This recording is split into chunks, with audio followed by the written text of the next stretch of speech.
Guys, welcome to my channel. Andito na naman si Kuya Rai. To this video ay bigla na lang nag-rib si tatay ng adobong manok. Kaya ngayon, tuturuan namin kayo kung paano manghuli ng manok. Hanapin mo muna kung saan talaga eksaktong natutulog yung manok na huhuliin mo. Ito namang si It, magpapatawa na nga lang. Corny pa. So guys, nail check muna tayo. Nail kasi literal na iisa lang. Wala pa rin pagbabago. Oh my gosh.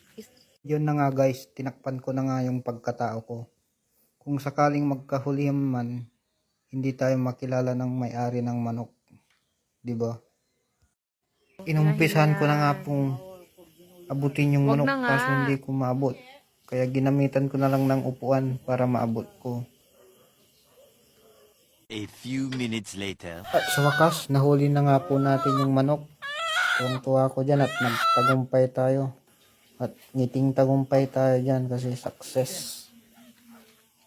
After kong mahuli ang manok, nilagay ko na siya sa kulungan para bukas ready na siyang katayin at iluto.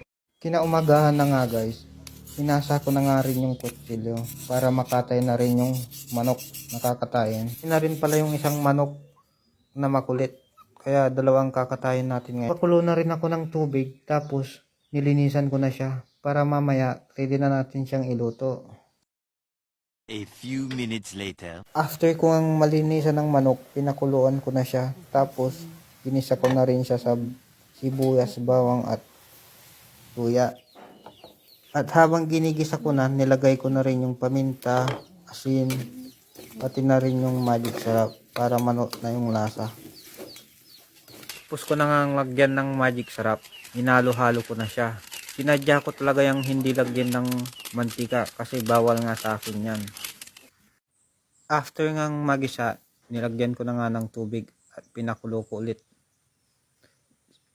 Inalo ko na rin yung oyster sauce pampalasa. After kong mailagay ang lahat, pinakulo ko ulit para mamaya ilalagay ko na A rin few yung... minutes later.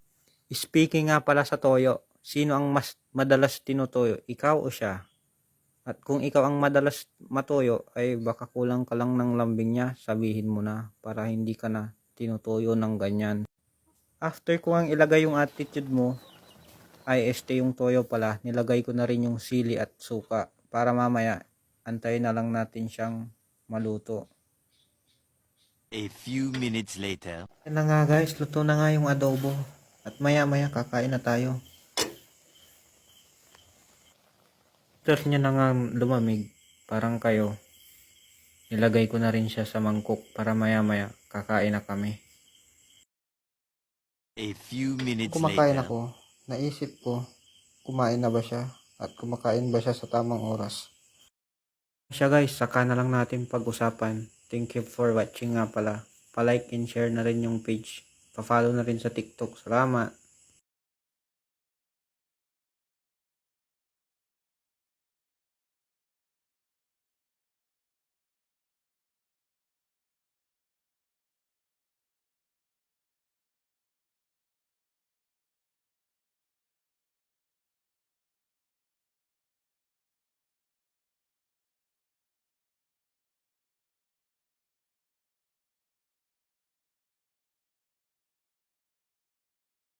Tap to edit.